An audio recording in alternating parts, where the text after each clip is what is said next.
Ancient Rome was built by more than just soldiers and senators. The true foundation of its power was the humble olive farmer. By the end of this journey, you will know exactly what it felt like to live an entire year in the sandals of a Roman agricola. How did these farmers turn a simple fruit into the empire's most vital resource? What forgotten rituals did they perform to protect their precious groves? If you had to survive on their diet and face their daily struggles, which modern convenience would you miss the most? Your farm is nestled in the gentle, sun-drenched hills of Latium, the very heartland of the empire. This is not a random piece of earth you cultivate. It is a sacred space, carefully arranged to honor both the gods and the practical needs of your livelihood. At the center of it all stands your Villa Rustica, a sturdy farmhouse of stone and timber that is your home, your workshop, and your fortress. From its doorway, you can survey your entire world.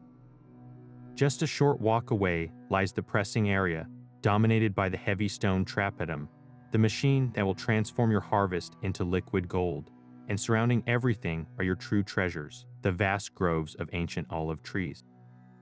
Their trunks are gnarled and twisted by centuries of sun and wind, each one a living monument.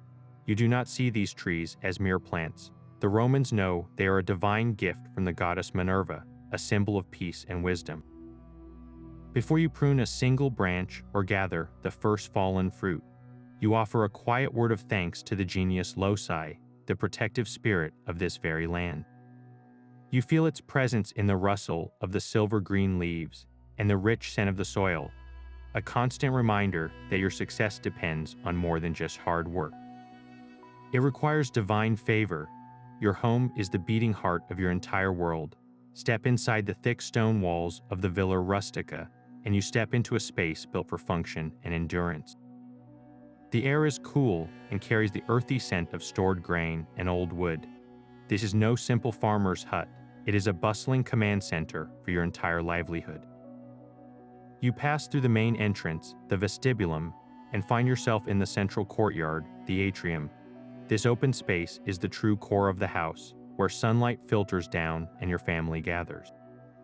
All around this courtyard, different rooms branch off, each with a vital purpose. One side holds a tablinum, your personal office. Here, on a simple wooden table, your wax tablets and scrolls lie waiting. This is where you manage your accounts, calculate the expected yield from your groves, and plan every detail of the coming harvest. Your decisions here, scratched onto wax, will determine your family's fortune for the entire year. Across the courtyard are the storage rooms, and here lies the farm's greatest treasure. Massive clay jars, called dolia, stand taller than a person, partially buried in the ground to keep their precious contents cool and stable. These are not just containers, they are the lifeblood of your farm, waiting to be filled with the new season's olive oil. The quiet hum of activity surrounds you. From the courtyard, you can hear the sounds of your workers in their quarters, and the gentle cluck of chickens pecking in the yard. Every person, every animal, and every activity in this complex exists to serve the sacred cycle of the olive. Can you feel the weight of that responsibility, knowing that the survival of everyone under this roof rests squarely on your shoulders? The quiet hum of your villa is the sound of a community, a small society built upon a strict and unyielding hierarchy. Your workforce is a carefully structured pyramid, and at its base are the servi, your slaves. They are the muscle of your farm, the men and women who spend their days under the sun, digging, weeding, and harvesting. You know their faces, their strengths, and their weaknesses, but the law is clear: they are your property, not your peers. Yet their well-being is tied directly to your own prosperity. A sick or injured slave is a financial loss, so you ensure they are fed and sheltered, a practical kind of care that is as much about business as it is about humanity. Overseeing them directly is your villicus, the farm manager. In your case, this is Lucius, a libertus, a freedman. He was once a slave in your household, but you granted him his freedom for years of loyal service. Now, he is the crucial link between you and the workers. He carries the weight of daily operations on his shoulders, waking before dawn to assign tasks and working until the last light fades. Your relationship is complex, built on a foundation of past ownership and present mutual dependence. You trust him with your livelihood, yet a part of you always watches, knowing that a dishonest overseer could ruin you. And then there is your own family. Your wife manages the household slaves and the production of cloth. Your sons learn the business by your side, and even your daughters help with preparing meals for the workforce. This is the reality of your farm, a delicate ecosystem of forced labor, earned trust, and familial duty. The peace of your groves and the gold in your dolia is built not by one pair of hands, but by the coordinated effort of many. Your entire existence is governed by a rhythm older than the empire itself, the ancient cycle of the sun and soil. Long before the first green bud appears on your trees, you are consulting the weathered scrolls of Cato the Elder, his words a practical gospel for men of the land. The year does not begin in Januarius for you. It begins in the crisp air of early spring with the sacred act of putatio, the pruning. You move through the groves with a sharp knife, your hands carefully stripping away the dead wood and the greedy suckers that drain life from the fruitful branches. This is not just maintenance, it is a conversation with the tree, a plea for a bountiful return. Each cut is deliberate, a balance between encouraging growth and not shocking the ancient spirit within the trunk. As the sun climbs higher and the days of summer stretch long and hot, your attention turns to the earth beneath your feet. The soil must breathe. Your workers, under Lucius's watchful eye, tirelessly turn the ground, breaking the crust that forms under the relentless heat. They carefully dig shallow trenches around each tree to capture every precious drop of the rare summer rain. Weeds are an enemy that cannot be tolerated, for they steal water and nutrients from the deep roots of your olives. This season is a battle against the elements, a test of endurance under the blazing sky, all to ensure the trees are strong enough to bear the weight of the coming fruit. Then autumn arrives, and the entire world holds its breath. From October through December, your life narrows to a single, all-consuming purpose, the harvest. This is the moment everything has been building toward. You cannot simply beat the trees, for that would damage the precious fruit and the next year's buds. Instead, your workers use long, gentle rods to coax the olives from their branches, while others carefully spread large cloths on the ground to catch the falling treasure. The groves are filled with the soft rustle of falling fruit and the low murmur of focused labor. Every single olive is gathered by hand, a monumental effort that requires every member of your household, free and slave alike, to work from dawn until dusk. The scent of crushed leaves and ripe fruit hangs heavy in the air, a perfume of potential wealth. Can you feel the immense pressure of those few short weeks, knowing that a sudden storm or an early frost could wipe out a year of careful work in a single night? When the last olive is gathered and the pressing is done, winter cloaks the farm in a deep, almost sacred quiet. The frantic energy of the harvest gives way to a different kind of labor. This is the time for repairing tools, for mending the stone walls of the pressing floor, and for planning the next cycle. Inside your tablinum, you study your accounts by lamplight, calculating the volume of oil now resting in your dolia and projecting what you will need to sell, what you will barter, and what you must keep to sustain your household until the cycle begins again. The land sleeps, but your mind is wide awake, already living in the spring to come. The strength of your farm lies not just in your hands, but in the iron you hold. Your most trusted companions are a collection of simple, brutal, and beautifully effective tools. First is the falx, a pruning hook with a wicked inward curve. Its weight feels familiar in your palm, a perfect extension of your arm as you reach into the gnarled branches to make those careful, strategic cuts. Then there is the sarculum, a stout digging hoe. Its iron head bites into the sun-baked earth, your entire body leaning into the motion as you break the hard soil and carve those vital water-catching trenches around your trees. And when the harvest moon rises, you will take up the curved knife, a blade designed for a delicate and urgent task.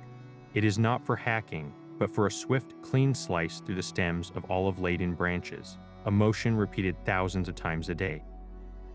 There is no mystery to these implements. Their designs are ancient, perfected over generations long before you were born.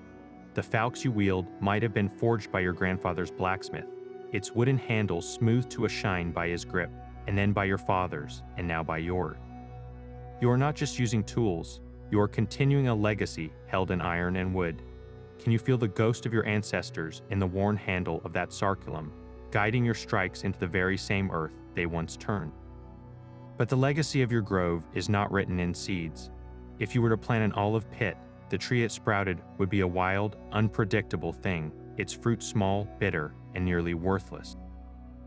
The secret to preserving the quality of your oil, the very character of your finest trees, lies in a delicate and almost magical art, the mystery of grafting, what the Romans called insidio. This is how you cheat nature itself to create a perfect copy. In the quiet days following the harvest, you select a young, vigorous shoot from your most productive tree. This scion, no thicker than your finger, holds the entire genetic memory of its parent, a promise of abundant, oily fruit. Then you must find a suitable rootstock, often a hardy wild olive tree, chosen for its strong roots and resistance to the poor, rocky soil of the hillside. With a blade as sharp as a thought, you make a precise, slanting cut into the rootstock, then shape the base of your scion to match it perfectly. You press the two raw, living surfaces together, binding them tightly with strips of bark and smearing the wound with a protective clay to keep out disease and evil spirits. It is a surgical act of faith. For weeks, you watch that fragile union, praying that the two different trees will forget their separate origins and knit themselves into one single, new life. When you see the first pale green bud swell and break from that grafted scion, you know you have succeeded. You have not just planted a tree, you have ensured that the excellence of your grandfather's favorite olive will live on for your grandchildren, a silent pact between generations, sealed in sap and bark. The scent of the harvest is a perfume of pure urgency. That crisp, green, slightly bitter aroma of crushed olive leaves fills the air, a signal that the entire rhythm of your life has accelerated to a frantic, all-consuming pace. This is the culmination of a year's labor, a race against time and the coming winter. For weeks, your groves are a symphony of controlled chaos. Some of the finest, plumpest olives are destined not for the press but for the table, and these are gathered with the utmost care, each one plucked by hand to avoid any bruising. But the vast majority of your crop, the countless millions of fruits that will become oil, must be gathered by more forceful means. Your workers move through the rows of ancient trees with long, flexible poles, not beating the branches wildly, but striking them with a precise, rhythmic motion. It is a skill passed down through generations, a way to encourage the fruit to fall without harming the delicate buds that will become next year's harvest. Below them, other workers hold the edges of vast, heavy cloths stretched taut between them, creating a temporary canvas on the ground to catch the raining treasure. The sound is a constant, gentle percussion, the soft thud of ripe olives hitting the cloth, punctuated by the rustle of leaves and the low, focused murmurs of the harvester. Every single person you command is here, from the oldest slave to your own children, their hands stained dark with juice, their backs aching from the endless bending and gathering. The ground seems to move, a shifting sea of purple and black fruit, each one a tiny vessel of potential wealth. Can you feel the sheer physical exhaustion of those days, the blend of hope and fear that sits in your stomach as you watch the baskets fill? One sudden, heavy rain could turn your precious crop to mold. One night of unexpected frost could ruin it all. The pressure is immense, a weight measured not in pounds, but in the silent prayers you offer to Minerva with every loaded basket carried away from the grove. The harvest is only half the battle, for the true magic happens at the pressing floor. Here, your gathered olives begin their final, dramatic transformation. The heart of this operation is the trapedum, a massive, circular mill carved from solid stone. It stands as a monument to practical Roman engineering, a heavy, grinding wheel resting within a wide, shallow stone basin. The air is thick with the scent of crushed fruit and the sharp, mineral smell of the stone itself. Donkeys, their eyes covered with blinders to keep them calm, walk an endless, plodding circle, their harnesses creaking as they turn the central beam that grinds the stone. With a deep, rumbling groan that you can feel in your chest, the wheel begins to crush the olives, pits and all, into a thick, coarse paste. This is not a gentle process. It is a brutal, physical act that releases the first intoxicating aroma of the oil trapped within the fruit's flesh. The resulting paste is then gathered and loaded into woven baskets, which are stacked high onto the sturdy wooden press. A long, heavy wooden beam is lowered, and workers slowly turn a screw, applying immense, steady pressure. You watch, barely breathing, as the first trickle appears at the base of the stack. It is not the clear, golden liquid you might expect, but a thick, murky green stream, clouded with tiny particles of fruit and pulp. This is the most valuable press, the virgin oil, and its color is a mark of its purity and flavor. It flows into a shallow channel carved around the press floor, a miniature river of liquid gold, before being channeled into the waiting dolia, the enormous storage jars. Can you hear the creak of the press and the lowing of the animals? A symphony of ancient industry that turns your hard-won fruit into the empire's most vital commodity. Every drop represents the culmination of a year's sun, rain, and backbreaking labor. That river of murky green liquid flowing from your press is not just oil, it is potential wealth, and its true value is determined long before it ever reaches a Roman kitchen. Not every drop from your harvest is created equal. The quality of your final product depends entirely on the pressing, and you carefully grade it into two distinct categories that will fetch vastly different prices. The very first pressing, the one you watch with such hopeful anticipation, yields the finest oil you will produce all year. This is oleum virid, the virgin oil. It is a cloudy, vibrant green elixir, bursting with the pure, fruity flavor of the olive itself. Its slight bitterness is a mark of quality, a testament to its freshness. This precious liquid is far too valuable for common use. It is reserved for the tables of wealthy patricians in Rome, used to dress their finest vegetables and flavor their most expensive dishes. It might even be sent as a gift to a powerful patron, a bottle of your farm's essence used to grease the wheels of social favor, but the process does not end there. The crushed olive paste, now called the capulum, still holds treasure.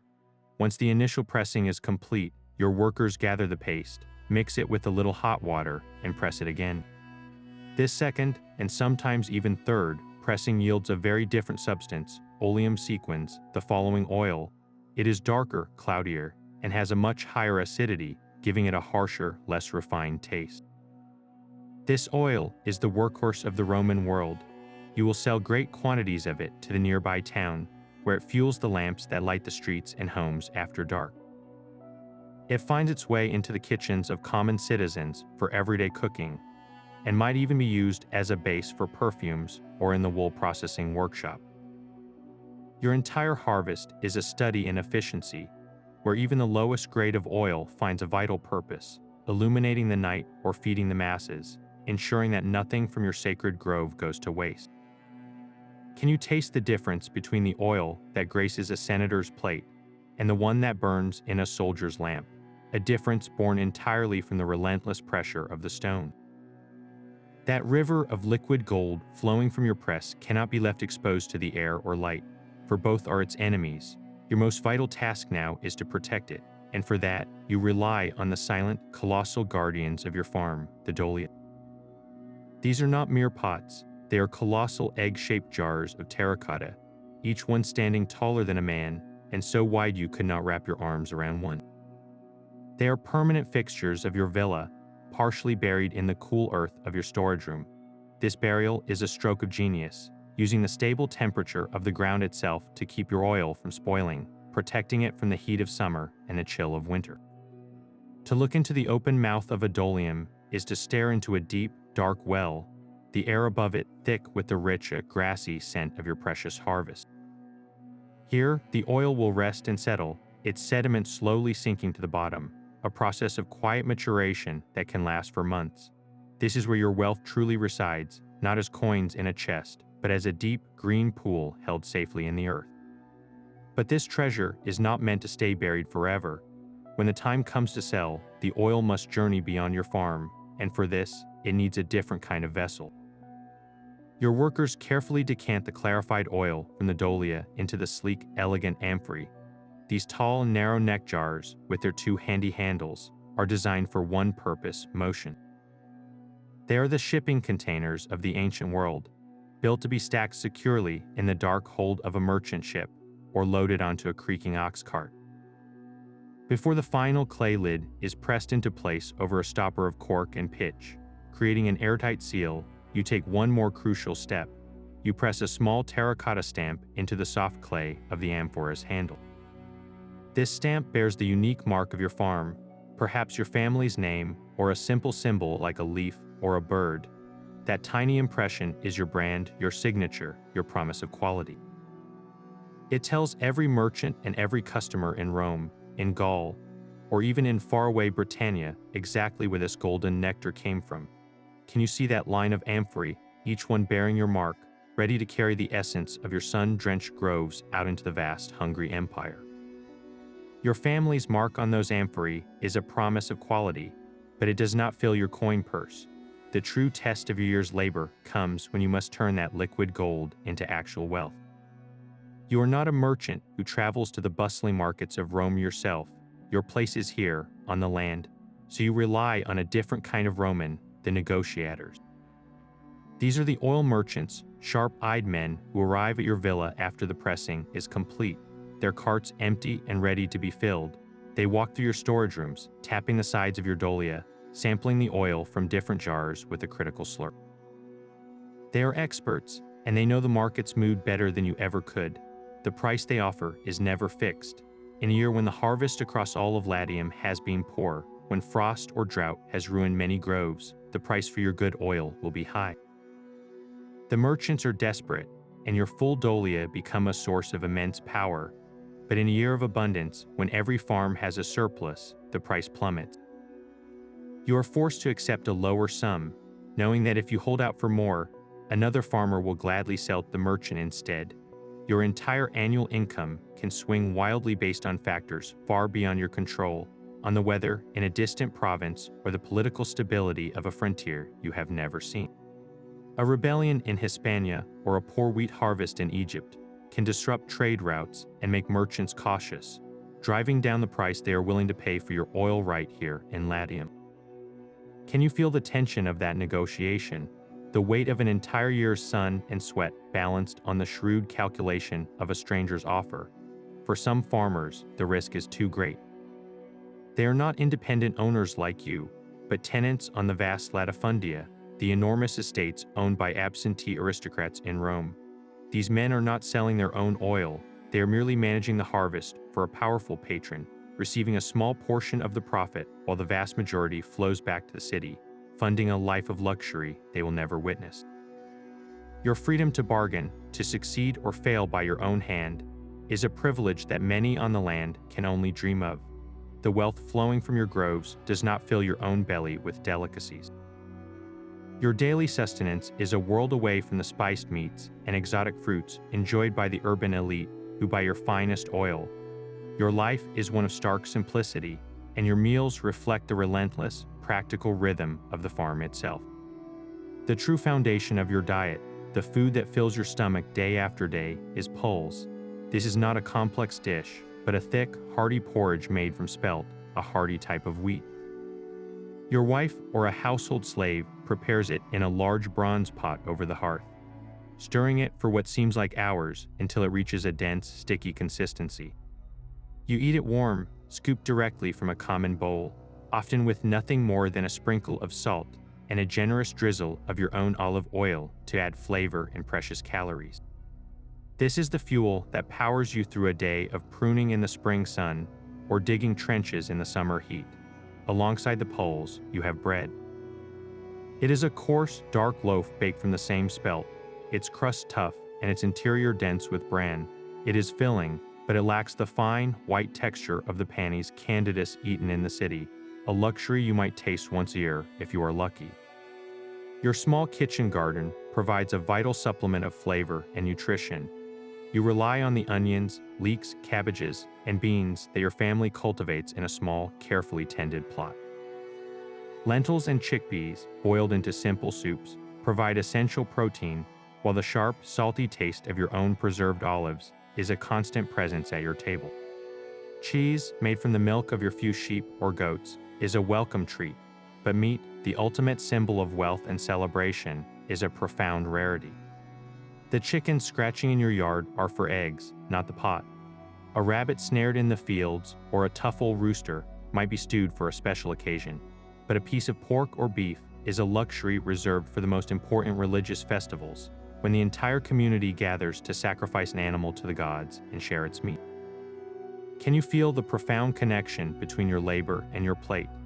Every meal is a direct product of your land, a humble feast of necessity that ties your survival directly to the soil you work. Your identity is carved from the very soil you cultivate, placing you at the very heart of the Roman ideal. You are an agricola, a man of the land, and this title carries a deep, traditional respect. In the eyes of society, your life of honest toil represents the moral foundation upon which the Republic was built, a world of self-sufficient citizens who ask for nothing from the state. Your wealth is not displayed in marble statues or silk robes. It is measured in the number of healthy trees in your grove and the level of oil in your buried dolia. You are the backbone of the empire in the most literal sense, for without the steady supply of food and oil from farmers like you, the great city of Rome itself could not feed its million hungry mouths, and its legions would stall in the dark. Yet for all this essential contribution, a clear and unbridgeable gap separates you from the true elite. The senator in Rome, whose table is graced with your finest oleum virid, would never consider you his social equal. Your hands are rough, your tunic is simple wool, and your life is one of tangible, physical consequence. Your influence is economic, not political. You may be a prosperous landowner, but your world is this farm, these hills, and the local market town. Your power is the quiet power of the harvest, a force that sustains empires but does not typically command them. Can you feel that complex position, being both indispensable to the state and yet forever standing in the shadow of the powerful men your labor support? Despite your careful planning, the groves are never truly safe. Every season brings its own specter of disaster, a quiet dread that lives in the back of your mind as you walk between the rows of ancient trees. Your greatest fear is a late spring frost. The trees have just flowered, covering the branches in a delicate, pale yellow cloud of promise. A single night of unseasonable cold can turn that hope to blackened ruin, killing the fragile blossoms and ensuring the branches will remain bare come harvest. You find yourself staring at the sky each evening in that critical period, praying to the gods that the air does not still and grow sharp with that killing chill. Then comes the long, dry stretch of summer. A prolonged drought is a slow, agonizing threat. You watch the leaves, willing them to keep their silver-green luster, but as the weeks pass without rain, they begin to curl and dull. The soil turns to dust, and the shallow trenches your workers dug seem like futile gestures.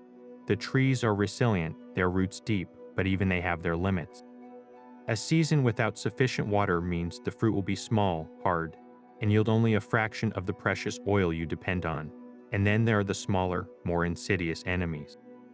The olive fly is a tiny, buzzing curse. It lays its eggs inside the developing fruit, and the larvae that hatch tunnel through the flesh, turning a healthy olive into a rotten, mushy ruin. An infestation can sweep through a grove with terrifying speed, devastating an entire crop from the inside out. Your life is a constant, unending battle against these whims of nature, a struggle where your only weapons are ritual, hard work, and a desperate hope that the gods are listening. Can you feel the weight of that vigilance, the knowledge that a single night or a few weeks of bad weather could undo a lifetime of careful stewardship and plunge your entire household into hardship? The fear of a failed harvest is a constant companion, but your first line of defense is not a tool you can hold in your hand. It is the favor of the gods.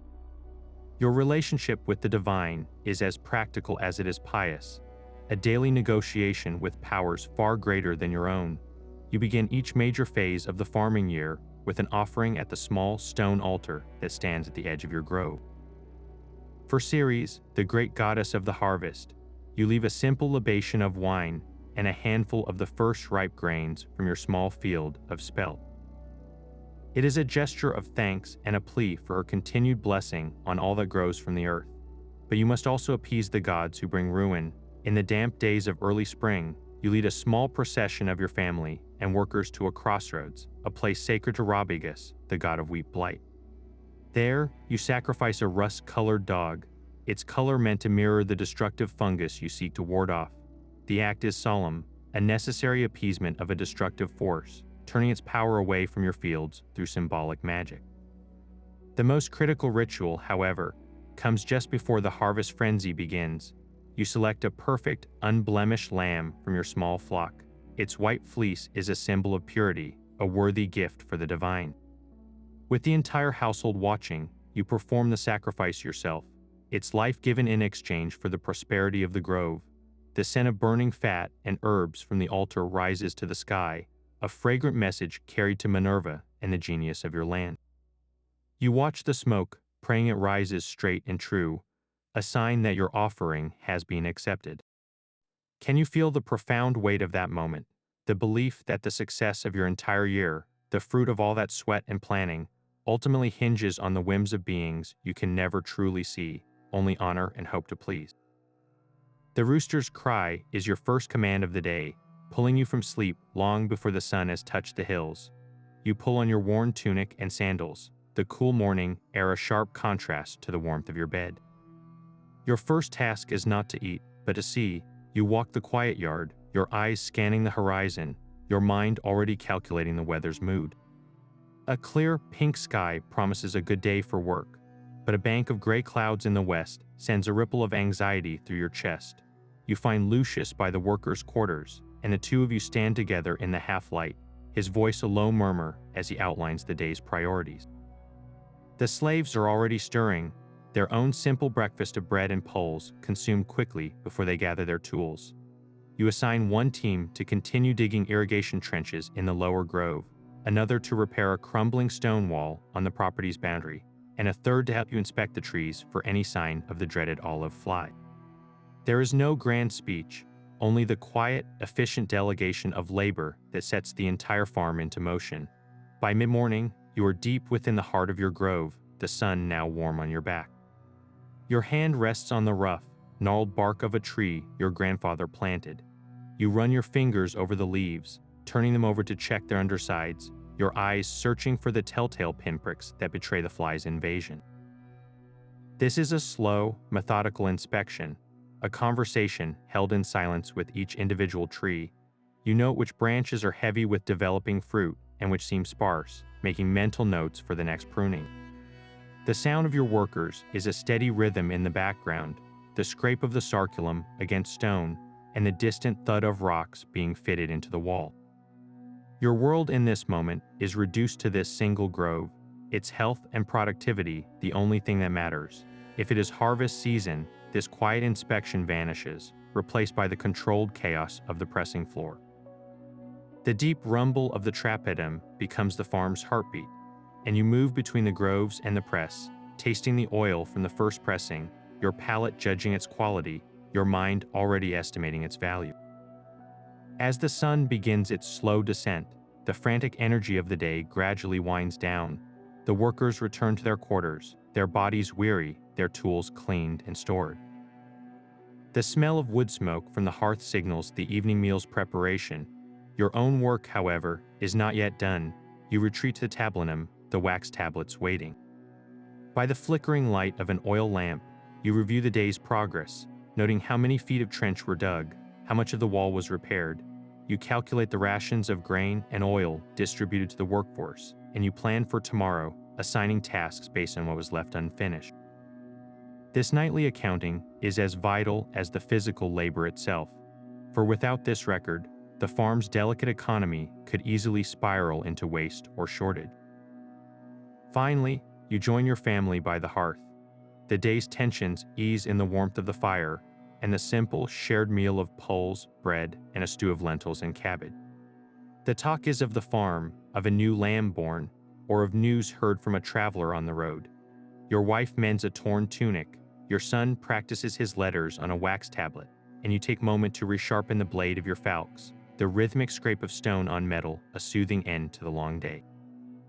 This is the reward not in coins, but in the quiet satisfaction of a day fully lived, a cycle completed, and a household sustained by the fruit of its own land. Can you feel the profound simplicity of that moment, where every ache in your muscles is a testament to a day spent in purposeful toil, and the peace of the evening is a treasure earned by the sweat of your brow? The olive oil resting in your amphory carries the scent of your own soil, but its journey is just beginning. From your quiet farm in the hills of Latium, it will travel farther than you will ever go in your lifetime, becoming a tiny but essential thread in the fabric of the empire. That first precious pressing of oleum virid, sealed in its distinctive jars, is likely destined for the heart of Rome itself. It will be unloaded at the bustling port of Ostia, its amphory marked with your family's stamp carefully stacked on carts that rumble through the city gates. Within days, it could be in the hands of a wealthy patrician's cook, used to dress an expensive salad of imported lettuce or to fry delicate pastries for a banquet. Your labor, the sun on your groves and the weight of your press, is transformed into a fleeting moment of luxury on a senator's polished silver plate. But your oil's purpose is far broader than elite cuisine. The darker, more acidic oil from the later pressings finds a completely different life. Great quantities of it are purchased by the state for public works. It is this very oil that fuels the lamps illuminating the vast, echoing halls of the Roman baths, where citizens from every walk of life gather. Its smoke helps light the busy streets of provincial towns, and it might even be used to grease the wheels of the massive siege engines built for the legions. Can you picture a single amphora from your farm, carried by a supply train north across the Alps? It arrives at a lonely fort on the fog-shrouded banks of the Rhine River. There, a legionary on night watch uses your oil to fill his lamp, its small, steady flame pushing back the Germanic darkness as he guards the very edge of the civilized world. Your local product, born from your family's care, now fuels the machinery of conquest and comforts a soldier far from home. This is the true scale of your humble work. You are not just a farmer tending trees. You are a vital cell in the empire's vast, beating heart, your quiet toil echoing in the distant clamor of its cities and its frontiers. Centuries from now, the relentless sun will still warm these same hills, but your world will have fallen into a profound and lasting silence. An archaeologist's trowel would not find gold or marble statues here. Instead, it would scrape against the stubborn, enduring evidence of your daily life. The first discovery would be a pattern of low, crumbling stone walls, the ghostly footprint of your villa Rustica. These foundations outline the rooms where you managed your accounts and slept through quiet nights, a skeletal map of a home that has long since returned to the earth. Nearby, the excavation would reveal a scatter of thick, curved terracotta fragments, the broken shells of your massive dolia. A trained eye could even piece together the stone base of your trapedum, the heavy mill that once groaned with the season's harvest. These are not grand monuments. They are the humble, sturdy bones of your industry. A careful sifter might then find smaller, more personal testaments to your existence. The rusted iron blade of your falx, fused to the soil, would speak of endless pruning. A broken amphora handle, stamped with your family's unique mark, would lie amidst the rubble, a final signature pressed into clay. The story these silent stones tell is not one of emperors or legions, but of the quiet, cyclical rhythm of the land itself. They testify to the seasons of pruning, the anxiety of the harvest, and the deep, personal satisfaction of a pressing well done. Can you feel the weight of your own legacy, not written on parchment, but etched into the very earth you cultivated, waiting centuries for someone to understand the life it supported? The silent stones of a failed farm tell a different story than your thriving villa. For every prosperous agricola, there was another who watched his world wither away, his groves slowly reclaimed by wild grasses and saplings. The mystery of these abandoned farms is not a single question, but a web of interconnected threats that could unravel generations of work. One of the most insidious enemies was the land itself. A grove could only produce for so many generations before the soil became exhausted, its nutrients stripped away by the relentless demand of the olive trees. Without the knowledge or means to replenish the earth, the harvests would grow progressively thinner, the oil more bitter, until the farm could no longer support the family that depended on it. This was a slow, quiet death, measured in decades of diminishing returns. A more dramatic and terrifying threat arrived with the distant rumble of war. As the empire's frontiers grew unstable in its later centuries, the threat of barbarian incursions became a terrifying reality, even in the heart of Italy. A farm on a remote hillside was a vulnerable target for a roaming war and seeking food and plunder. The choice was stark: flee with your life and abandon everything, or stay and risk enslavement or death, watching your precious dolia be smashed and your harvest stolen. Can you feel the gut-wrenching decision to leave behind everything your family had built, simply to survive? Economic collapse from afar could be just as devastating. If the trade routes that carried your oil to market were disrupted by piracy or political turmoil, the negotiators would simply stop coming. Your full storage jars became not wealth, but a heartbreaking reminder of a system that had failed. When the market for your oil vanished, your entire reason for existing on that land vanished with it, and sometimes the empire's own success was its undoing. As vast slave work latifundia in provinces like Hispania and North Africa began producing olive oil on an industrial scale, they could flood the market with cheaper oil. How could a small farmer in Latium possibly compete with the low prices of these agricultural factories? One by one, these pressures mounted, a silent siege against the traditional way of life. The evidence is there in the overgrown ruins: a broken millstone left in a field, a collapsed roof beam swallowed by ivy. They are not monuments to a single catastrophe, but to a slow, grinding decline, the final chapter in a story where the land, the market, and the world itself finally turned against the farmer. The golden liquid you pressed from your olives held a power far beyond the flavor it gave to food. It was the closest thing the Roman world had to a universal elixir, a multi-purpose substance that touched nearly every aspect of daily life. Consider the simple clay lamp that pushed back the night in your own villa. The fuel that fed its steady, smoky flame was not wax or tallow, but your very own olive oil, specifically the lower-grade oleum sequins from the final pressings. This oil burned cleanly and reliably, and its production on countless farms like yours meant that Rome itself could be illuminated after dark, its streets and homes alive with a flickering golden glow. But its utility did not stop at lighting the world. That same oil was a vital lubricant for the creaking wooden gears of the massive grain mills that fed the city, and for the complex machinery used in mining and construction. The empire quite literally moved more smoothly because of the oil you produced. Perhaps most surprisingly, your oil was a key ingredient in personal cleanliness. In the public baths, a Roman bather would not reach for a bar of soap. Instead, they would coat their skin in olive oil. A slave would then use a strigil, a curved metal tool, to scrape away the oil, along with the sweat, dirt, and grime of the day. The oil acted as a primitive but effective cleanser, leaving the skin feeling refreshed. And for those who could afford such luxuries, your finest oil became the very essence of beauty and status.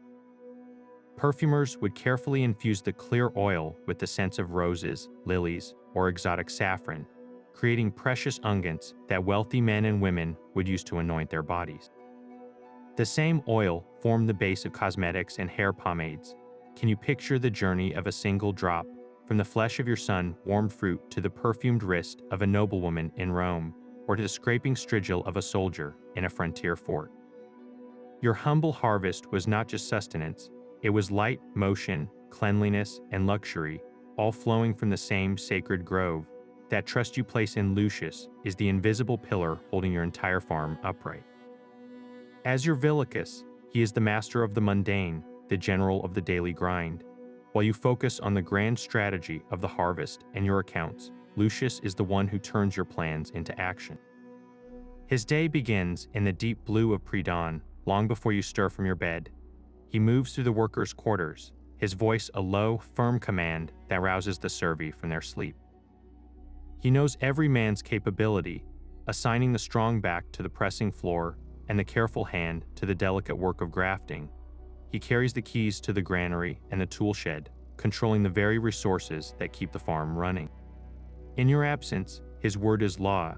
He has the authority to dole out punishments for laziness or theft, a necessary power to maintain order among 40 restless souls. Yet he also understands that a broken worker is a liability, so his discipline must be measured, a balance between fear and fairness that keeps the machine of your farm well-oiled and productive. Your relationship is a delicate dance of dependence and control. You rely on him completely, yet you must also guard against the temptations his position offers. A dishonest villicus could easily skim from the harvest, selling a few amphorae on the side and blaming a poor yield, or he could be overly harsh and spark a rebellion among the workers. When he stands before you each evening to deliver his report, you listen to every word, but you also watch his eyes.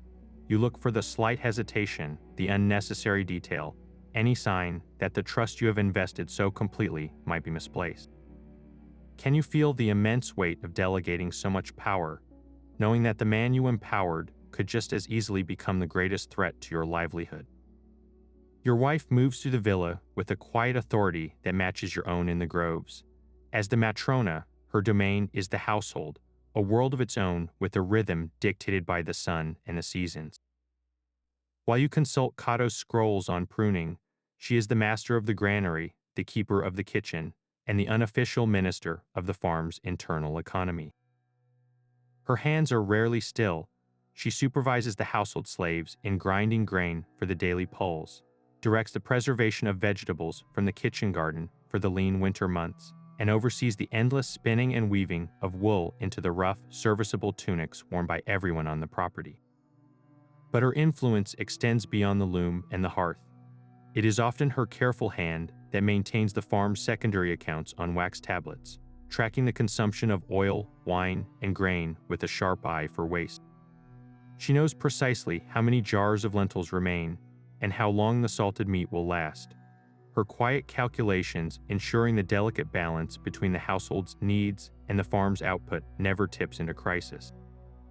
Can you hear the soft, constant hum of her industry, the sound of a different kind of harvest being managed within the stone walls of your home? Your children are born into this cycle, their futures already written in the soil they learn to walk upon. From the moment they can follow you through the rows of trees, their education begins. There are no schoolhouses on the farm, only the living classroom of the land itself. Your son, perhaps only 7 or 8 years old, trails behind you, his small fingers clumsily mimicking your own as you test the soil. He learns to identify the scent of a healthy tree and the sight of a blighted leaf. By 10, he might be trusted to carry messages to Lucius in the fields, and by 14, he works alongside the hired men, his back strengthening with each day of labor. His inheritance is not a mere deed to a plot of land, but the entire, complex knowledge of stewardship passed from your hands to his. Your daughter's world is shaped by her mother's example. She learns the arts of household management, from managing the slave women to the intricate knowledge of herbs for cooking and simple remedies. Her destiny, too, is tied to the land, for a good marriage to a neighboring farmer could unite 2 groves and secure both families' futures for another generation. Their childhood is not one of carefree play, but of gradual, purposeful integration into a legacy they will one day be responsible for upholding. The hope that your son will one day stand where you stand, his hands on the same gnarled bark, is the quiet engine that drives every lesson, every long day, and every sacrifice. The relentless rhythm of the farm is broken by the ringing of a distant bell, a sound that signals a day unlike any other. This is the Nundini, the 8-day market that transforms your local town from a quiet administrative center into a bustling hub of life and noise. The journey there feels like a holiday, the cart rattling down the well-worn road, your family dressed in their better tunics. As you approach, the air itself changes, filled with the mingled scents of roasting sausages, exotic spices from the east, and the sharp tang of livestock. The Forum is a sea of color and sound, a temporary city of wooden stalls and shouting merchants. Here, you are no longer just a farmer, you are a customer and a spectator. Your wife might bargain for a new bronze cooking pot or a length of fine cloth from Egypt, a rare luxury for the household. Your children stare wide-eyed at a street performer swallowing fire, their world suddenly expanded beyond the familiar boundaries of the grove. You meet other farmers from the region, sharing news of the harvest and complaints about the weather over cups of cheap, sour wine. On these days, the weight of the farm lifts from your shoulders, replaced by the simple human joy of community and commerce. The coins you spend feel like an investment not in goods, but in the very social fabric that holds your rural world together. But the true release from labor comes with the great religious festivals, days so sacred that all work is strictly forbidden by both custom and divine law. The most important of these is the Harvest Festival, a celebration held once the last amphora is sealed and the dolia are full. The entire community gathers, not just the landowners, but every soul who worked the land, including your servi, who are granted a rare day of rest and a share of the feast.